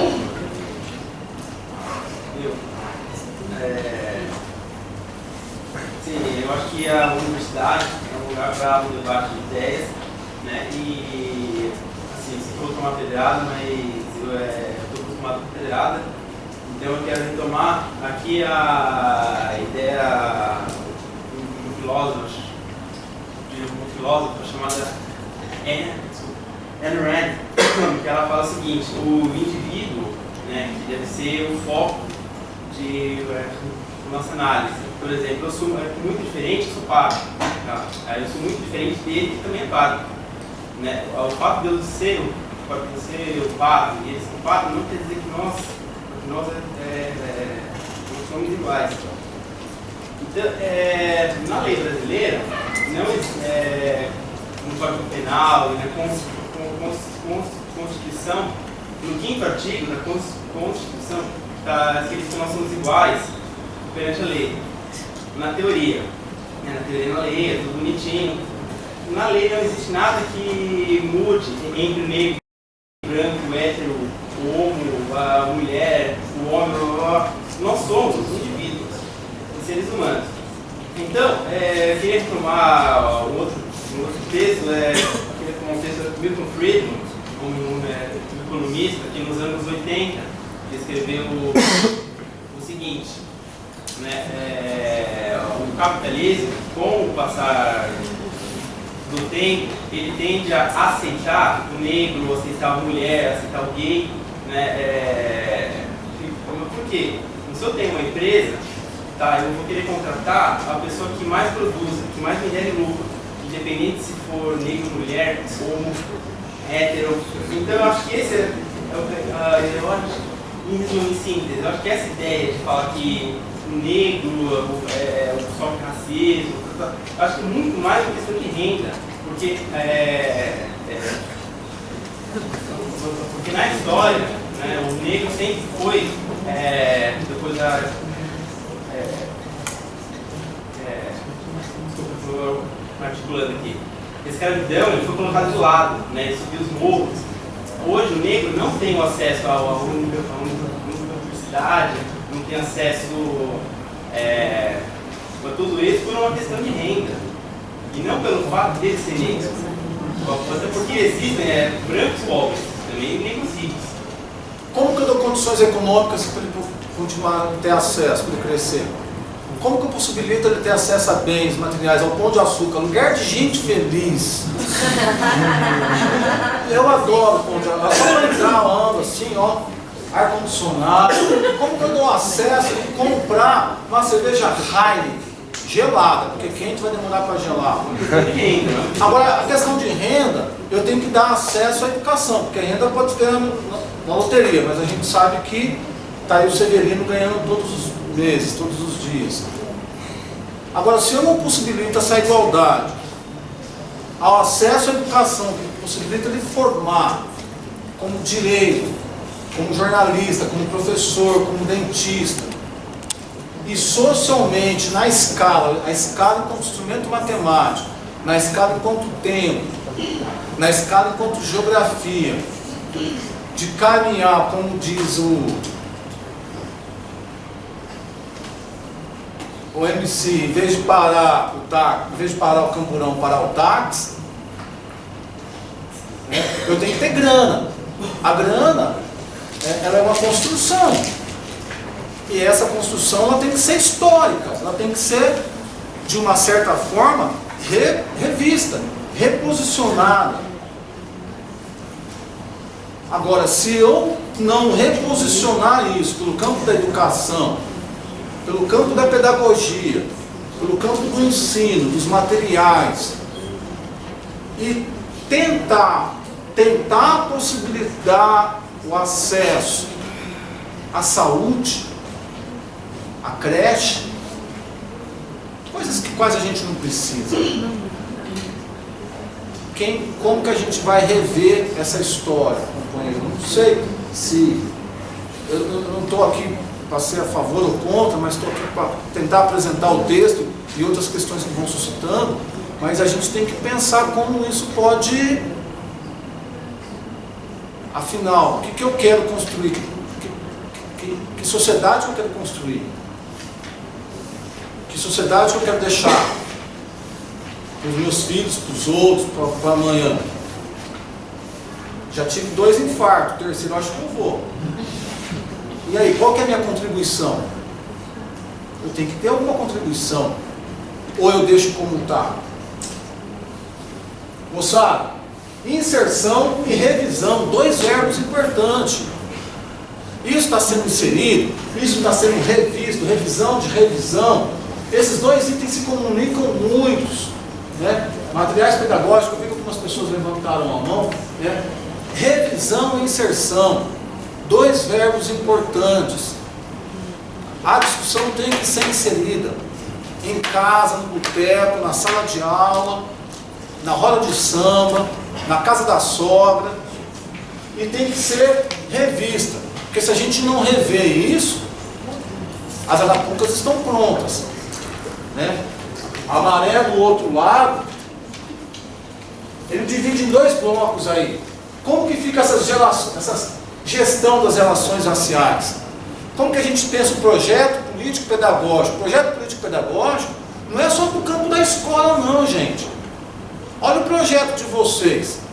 Formaram sábado, 3 da tarde, podia estar na piscina, né? 3 da tarde estamos aqui. Qual que é o nosso projeto? Passar no concurso. Então o projeto político-pedagógico não é só escolar, o projeto político-pedagógico é humano, é de propósito de vida, é de escolha pessoal. Gente, depois se alguém quiser passar uma lista aí, eu mando isso para vocês por e-mail, tá? Não sei se vocês gostaram, mas se quiser eu mando. Relações de poder. Por que construção do currículo? Por mais que a lei tenha sido como obrigatória, ela está sendo em debate aí, hein? Os professores, com todo respeito, evangélicos, não só da bancada dos deputados e senadores, mas da bancada escolar, da administração escolar. Quem vai dizer se isso é importante é o grupo de professores, os conjuntos de professores. E a gente sabe que na formação, nas reuniões de HTPC, nas reuniões de planos de aula, na briga por disciplinas, né? Porque hoje a gente tem as disciplinas presenciais, a gente tem as disciplinas online, né? E tem os cursos, né, de finais de semana. Quem ganha força? Qual disciplina vai ser presencial? Qual disciplina vai ser online? Qual disciplina que vai ser de 15 em 15 dias? Essa discussão de disciplina de 15 em 15 dias, online e presencial, você já está dizendo, hein? Você já está pondo um posicionamento ali, o que é mais importante. Diga-se de passagem, nosso secretário de Educação ontem, falando de português, a redação não precisa disso. Já não precisa de merenda, também já não precisa de redação, né, gente? Daqui a pouco não precisa de escola, não precisa de aluno, não precisa de professor. O movimento negro, o quinto vai se relacionar nesse bloco aí, nessas escalas políticas. Né? Então vamos lá, está acabando, faltam mais 15 slides só. Essa inserção e revisão. Como que essa visão de mundo, gente? O que é o olhar para nós da geografia? O que é o conceito de lugar, o conceito de paisagem? Como que a gente reconstrói o conceito de paisagem, o conceito de olhar? Não basta falar de África, não basta falar qual que é a narrativa, qual que é a proposição, qual que é a proposta ao falar de África. Vai tratar o colonialismo, vai tratar o racismo, vai tratar a escravidão. Gente, vocês querem ir embora, eu também quero, mas está acabando. Raça e modernidade, né? Essa ideia de modernidade que começa em 1500. E aí, estamos reconstruindo isso. Estamos reposicionando isso. Fecha que está com calor. Que é tem que colocar sempre aspectos positivos, mudanças culturais que vêm da África para cá. Tentar mostrar sempre para os alunos, ainda mais quando nessa cultura que é eurocêntrica, o cristão está acima de tudo, contra acabou, colocar, não, existe outro tipo de cultura, outro tipo de religiões, e vocês podem até não perceber, mas ele está no seu dia a dia cotidiano. Eu tive experiência com alunos que eu tentei representar Nordeste, Sudeste e Norte. E tentar mostrar, ó, esse som é batida africana, aqui nossa cultura é muito misturada demais, vocês não podem chamar um bandista ao mesmo tempo e falar, não, somos evangélicos ou algo do gênero. Acho que esse tipo de conversa é sempre bom ter com os alunos, ainda mais pela formação cultural deles, com a família. Muito legal, para quem não conhece, fica o convite aí, Museu Afro Brasil do Ibirapuera.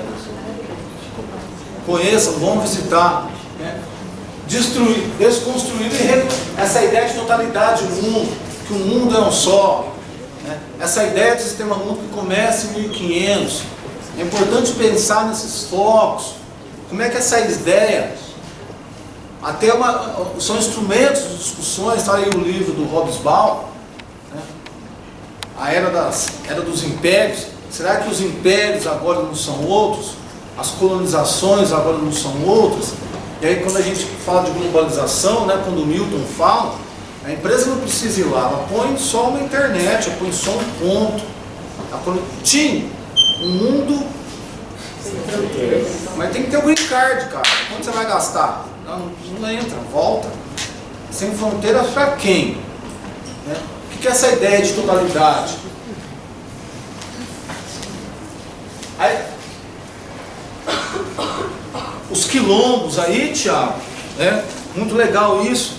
Pô, os quilombos passam a ser reconhecidos, catalogados, mapeados no governo de São Luís Inácio. Quilombos que até então a gente sabe que o agronegócio, Cargill, Faber-Castell, Souvenir, Coca-Cola, que também estão dentro da soja, dos grãos, da agropecuária. Pô, o que você faz com comunidades indígenas? Você expulsa para a cidade. Aí vai inchar a favela, vai inchar a periferia, vai inchar o quilombo urbano. Como que a gente trata do tema dos quilombos? O acesso à educação no quilombo, o acesso à creche, o acesso à saúde, aos direitos, os mesmos direitos que se tem na cidade. Pô, esse quilombo está no meu... Tem municípios que agora negam, não, esse quilombo não está no meu município, porque ele tem que fornecer condições para que os quilombos, para as crianças, para que os aldeados tenham condições de chegar na escola. Não pode uma criança ficar 2 horas dentro do ônibus. Não pode o quilombo estar longe de uma creche, de um posto de saúde. Aí ninguém quer mais assumir o quilombo. Então expulsa o quilombo, desmata o quilombo, põe fogo no quilombo. Olha a briga, olha o movimento. Como que... E aí essa terra vai para quem? A gente joga essa terra para o latifúndio, para grandes empresas, para os vereadores, prefeitos, deputados, senadores. Tratar a questão do quilombo não é só uma questão agrária, mas uma questão humana, uma questão de saúde e educação. Como que fica esse refúgio, essa identidade, né? Essa construção, essa valorização das identidades aí. Segregação socioespacial. Os quilombos urbanos, gente. Já tinha comentado isso. Né? A trilogia não mudou, moçada. A trilogia está aí. Está presente, só não vê quem não quer. Ou nunca a gente viu aí pichado pelos muros, fora nordestino. Eu estou inventando agora. Né? Fora latinos, fora peruano, fora boliviano. Isso também não existe. Violência com essas populações, com os nossos vizinhos. É uma criação minha.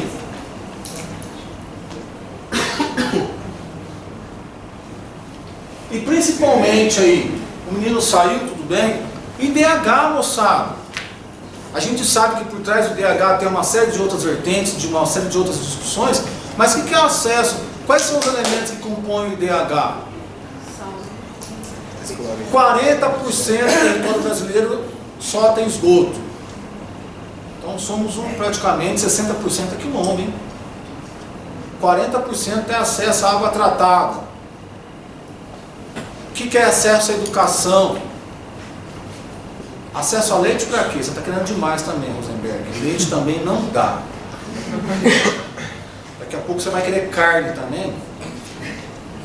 Então, como que fica a leitura de uma população, da nossa população, que somos excluídos, que não fazemos parte, que não fazemos parte desse circuito da economia,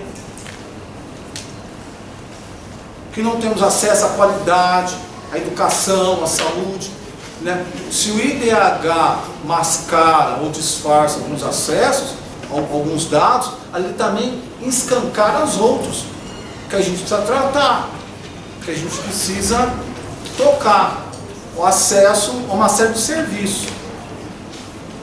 Estou falando muito rápido? Vocês não estão falando por quê? Moçada, os espaços, as fronteiras invisíveis, né? Como que os limites, como que isso é posto socialmente? Tem um livro do professor falecido aqui da casa chamado Espaço Fora do Lugar. Como que, se o espaço é objeto da geografia, a gente constrói o espaço e aí agora a gente tem que ocupar os espaços, cara. A gente tem que ocupar os espaços, tem que dar a cara. A gente tem que se organizar e se posicionar nesse sentido. As fronteiras são invisíveis, a gente tem que rever essas fronteiras. Tem que reconstruir essas fronteiras. Tem que repensar se isso vem por uma ordem econômica, se isso vem por uma ordem política. Ah, mas o poder cultural é forte, hein? A gente, ideologicamente, a gente tem que reorganizar esses mapas, essas tensões sociais. A gente tem que ter um outro posicionamento. Ou não?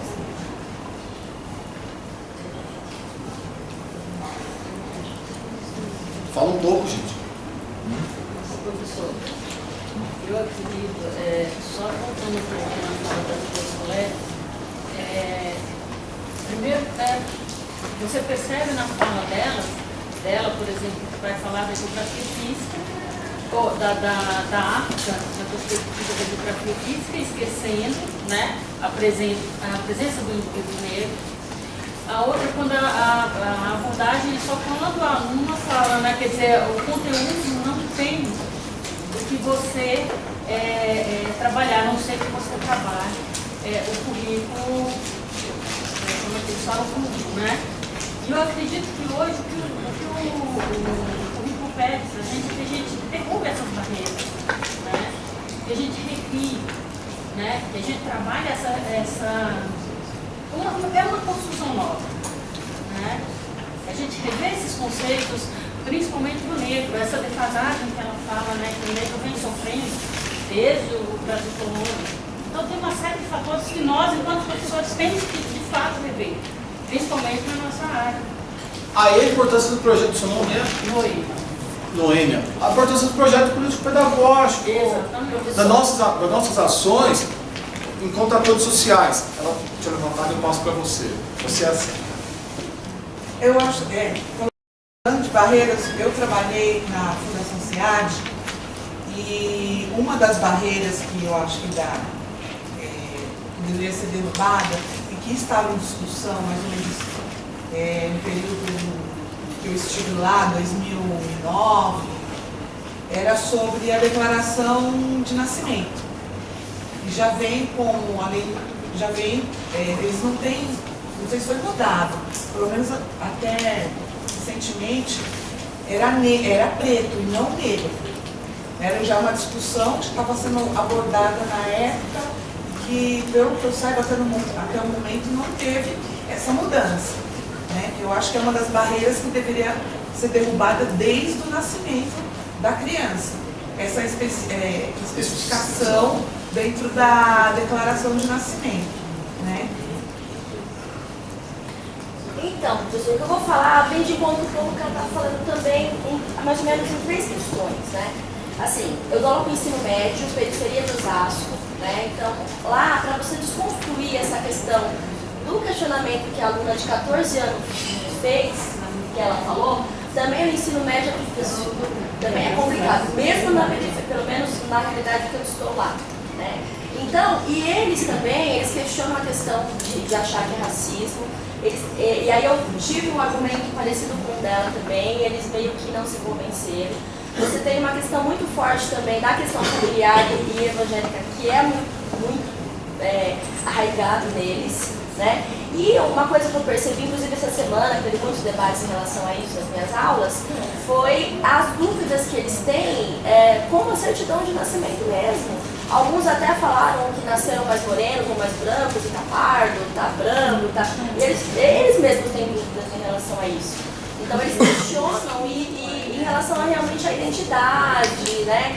Então isso vem de encontro com o que ela falou também. Agora, se eu não auto me afirmo, se eu não tenho um posicionamento, ou se eu nego isso e prego uma intolerância, eu estou também... qual que é o posicionamento? Eu não vou afirmar, eu vou... E a escola tem que desconstruir isso. Agora, como que a gente... Tem nossa formação também. Peraí, né? Qual que é o meu posicionamento diante disso? Como que eu falo para minha mãe, e aí? Minha mãe já está com 66, está difícil, né? Não, meu filho, eu sou parda. Mãe, vem cá. Vai, já não dá mais, mas vamos, não posso. Peraí, mãe, a senhora é negra. Olha o meu avô, olha a minha avó. Olha aqui, mãe, vem cá. Vamos pensar. Não, esse negócio de pensar dá muito trabalho. Então vamos lá, de novo. Amanhã, 1 dia, 5 dias, 1 ano, 10 anos. Você tem que ter um... Agora, se você reforça a criança a não criar essa identidade, a desvalorizar isso como isso foi construído, isso vai reproduzir no livro, isso vai estar depois numa apostila, isso vai estar verbalmente lá na aula, isso vai reproduzir num concurso, numa redação, num concurso público, e aí isso vai reproduzir em casa, depois vai reproduzir com o filho, vai reproduzir com o neto, enfim. Agora, a proposta do Renato, enquanto professores de geografia, que nós tomamos um outro posicionamento. que nós revisamos isso. O que é essa ideia de vivência? Tinha que pôr em negrito essa palavra aí. O que é o espaço vivido, percebido e concebido, Tiago? Como que a gente vive os lugares? Como que a gente percebe, concebe e reconstrói as fronteiras? Reconstrói os valores do campo político, econômico e cultural? Como que a gente pensa aí, conhecimentos abstratos? Como que algo sai do campo abstrato e se concretiza? Vygotsky. Como que a gente constrói? Teve lá, quem deu o texto da Lana para vocês? Então ele falou nessa construção do conhecimento. O que é o conhecimento abstrato? O conhecimento concreto. Como que a gente potencializa a criança se autoafirmar como negro? Eu sou macumbeiro e isso para mim é ótimo, lindo, maravilhoso. Agora não, isso não, e a gente se entra numa crosta e se esconde, se fecha, isso é pejorativo, isso não é legal. Agora, essa construção do conhecimento do abstrato, do concreto, essa valorização da vivência, é extremamente importante. A gente pode construir, a gente deve construir isso em casa para que isso tente chegar na escola. E construindo na escola, com certeza isso vai reverberar na escola, em casa.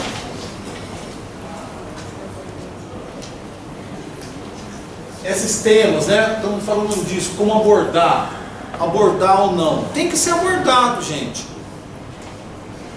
Essas questões têm que ser tratadas. Com o professor de educação física, com o professor de história. Como que a gente faz a comunicação entre disciplinas? Como que a gente traz esse conteúdo que está ou não no livro didático, que está na apostila, que a gente reconstrói isso de uma outra maneira. Temos que comunicar contra áreas.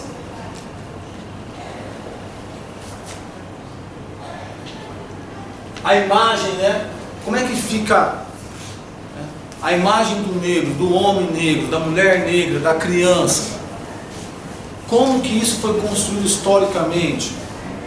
Do africano no livro didático. Ele é muçulmano, vai explodir tudo, vai... E a gente viu várias piadas maldosas aí circulando na internet nesse sentido.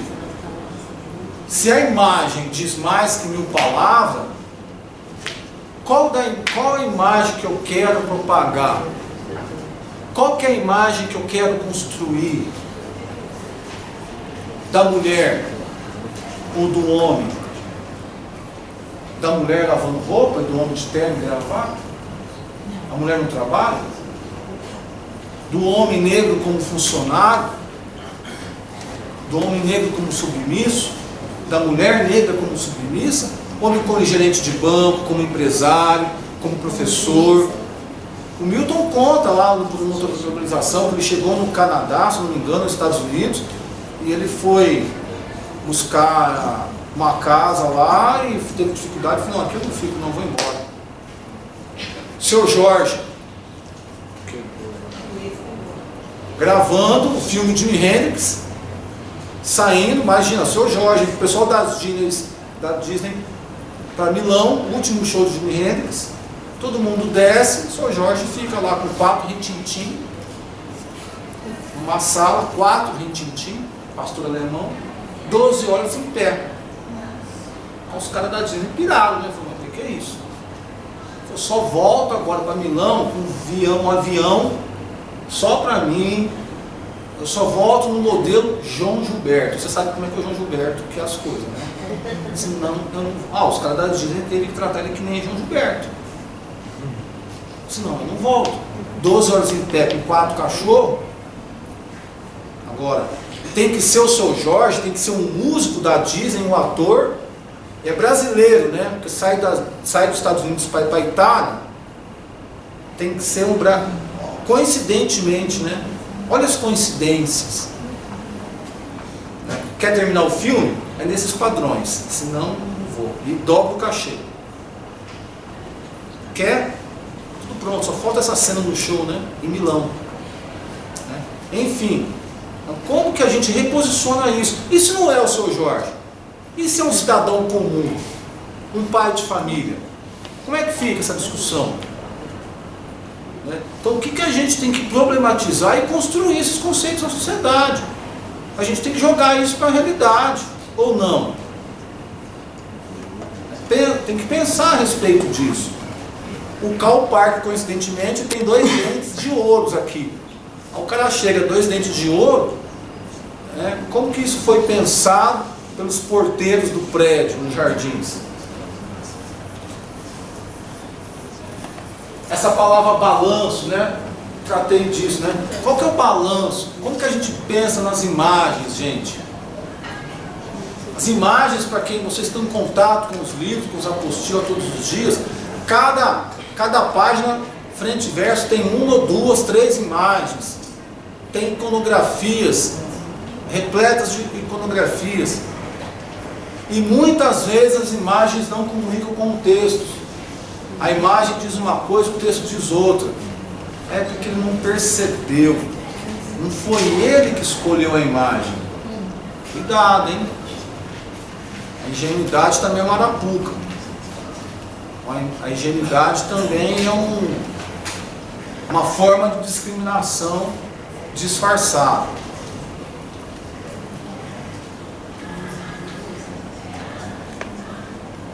Esse reposicionamento aí, essa ideia de hierarquização. Como que o conhecimento é hierarquizado? Como é que fica o papel do Brasil no mundo, diante das Nações Unidas? O papel do negro dentro da sociedade hoje, do professor. Como que a gente reconstrói isso? Dá outro significado, outra pontuação. Porque é falar do Brasil, é falar da África, mas é falar do mundo também. É falar de nós, é falar da nossa casa. Porque se não adianta eu querer mudar o mundo se eu não mudo nem minhas práticas sociais, hein? Minhas práticas humanas. Não adianta sair daqui e chutar o cachorro, bater no marido em casa, ou na mulher. Porque tem mulher que bate o marido. André. Só uma contribuição bem talvez estava discutindo essa questão do político e tal, ser passivo, de abordar os africanos, racismo velado, diariamente, e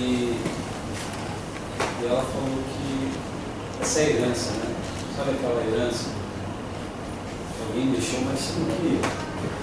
Isso não desde pequenininho. Então, eu posso, de repente, usar esse termo. É uma herança cultural que você deixou, assim, tipo, o negro é isso aqui, A mentalidade, Você é igual a fala da história das humanidades, não sei se é igual. Mas essa ideia, essa herança cultural, o Thiago é mais negro, o sou menos negro, o mano ali que mora na esquina ouve um rap, ele não ouve, o cara bate um atabaque, não bate, entendeu? Então, assim, essa herança é uma herança cultural, porque aquela herança que eu não quero. A tia lá deixou, mas ficou para mim. E como perceber, essa herança cultural? Sim, muito legal isso, André. O Franz Fanon, que eu havia comentado com vocês, teve grande parte nos discursos. Quem fazia o discurso do Lula era o Carlos Amorim, e o Lula começou a citar muito o Franz Fanon, que aparece na lei, e o Fanon tem um trecho do livro que é usado dessa forma, mas por outros segmentos.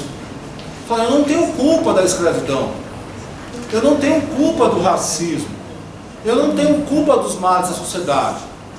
Peraí, você não tem culpa da escravidão, do racismo, dos males da sociedade, mas como eu disse no início, de que lado você samba? Qual é o seu posicionamento? Você não tem culpa disso, mas o Fanon fala, peraí, mas é preciso fazer alguma coisa. O livro Os Condenados da Terra. É preciso reconstruir isso. É preciso se ver. A identidade, o Museu da Língua Portuguesa pegou fogo, tinha lá o símbolo, as estrelas, né? Mas qual que é a identidade de ser brasileiro? A identidade não está na nossa carteira, onde está o RG e o CPF. A identidade, ela é uma construção a todo momento, é uma autoafirmação, ela é uma ação afirmativa ou uma negação. E aí você pode, uma negação disso, uma negação daquilo.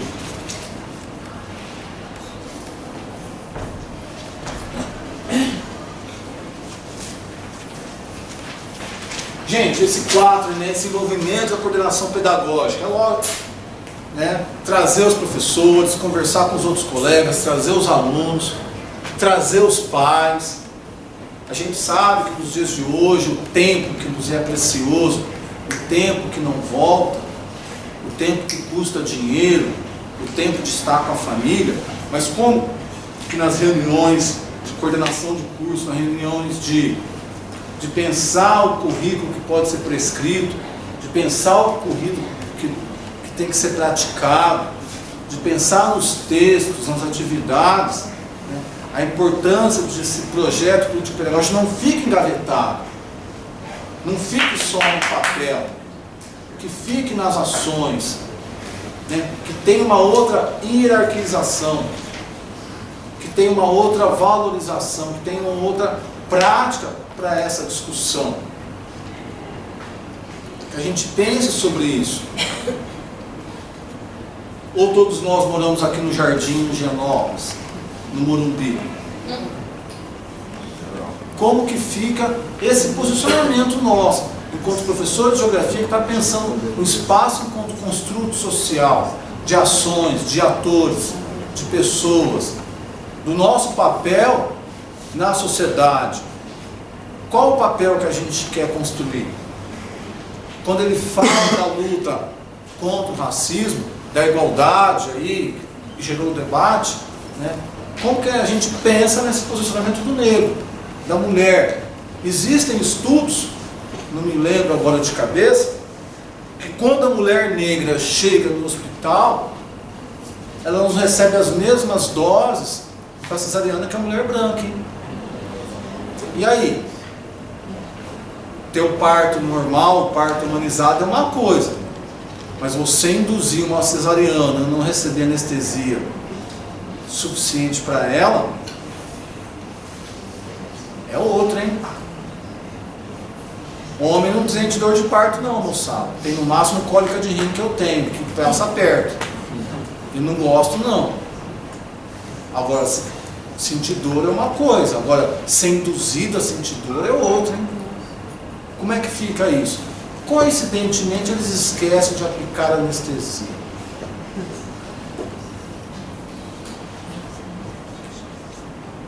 Pensar no projeto político-pedagógico.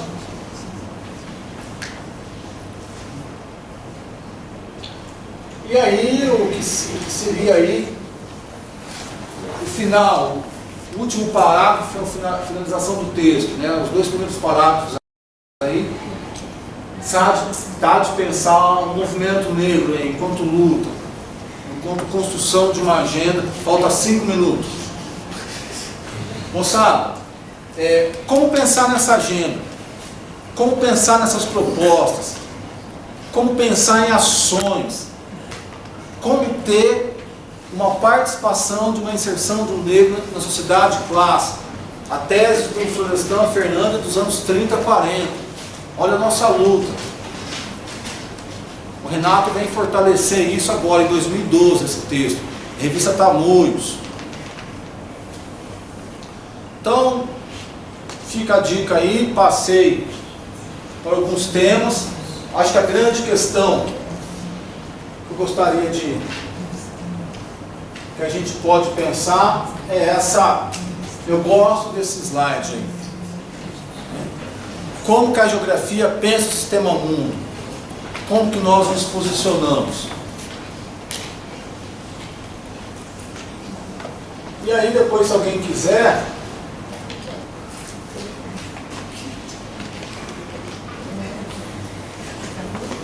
tem um e-mail aí, moçada, se vocês quiserem anotar, eu mando para vocês. Texto de apoio aí, um pouco narcisista. 2 textos meus aí, talvez eu possa ajudar alguma coisa.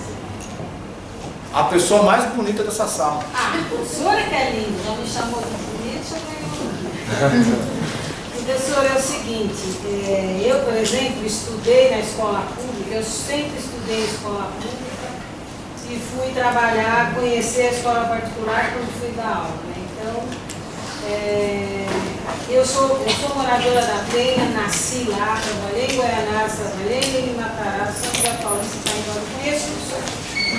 E uma coisa que, pelo fato de eu ser branca, a época que eu estudei no Estadual da Penha, tinha uma aluna negra.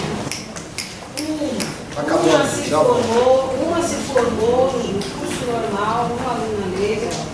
E aí você vê, eu acho que o que tem que deixar assim, muito legal, que eu achei maravilhoso nessa lei é, nesse projeto pedagógico, os futuros professores, vocês que vão se formar, vão ser efetivos e vão passar, se Deus quiser, porque vocês estão sendo preparados para isso. Esse projeto político-pedagógico comece o estudo do meio no bairro de vocês. Ali na Penha, eu tenho a igreja, o colégio São Vicente de Paula, a igreja Nossa Senhora da Penha e mais uma igreja nova, que você vai chegando de metrô, você vê a igrejona amarela lá, e a primeira, que era a igreja Nossa Senhora dos Homens Pretos. Ela ficou muito tempo abandonada, destruída, fechada, né? E ela começou a se revigorar, inclusive com a participação dos centros culturais. Conheçam os centros culturais dos bairros de vocês e as atividades. Eu acho que nessa relação do projeto pedagógico, de trazer para dentro da escola ou de levar os alunos, é começar a identidade. Existem muitas atividades que precisam ser inseridas na vida do aluno e debater isso profundamente, quebrar esse gelo entre branco e negro e perceber que isso tem que ser retomado. E o Centro Cultural de Itaquera tem um coral que é gratuito a participação, tem atividades. O Centro Cultural da Penha tem um coral também, todos os centros culturais têm corais, né? E tem essas atividades para inserir no projeto pedagógico, antes que a geografia suma do mapa. Né? Gente, obrigado.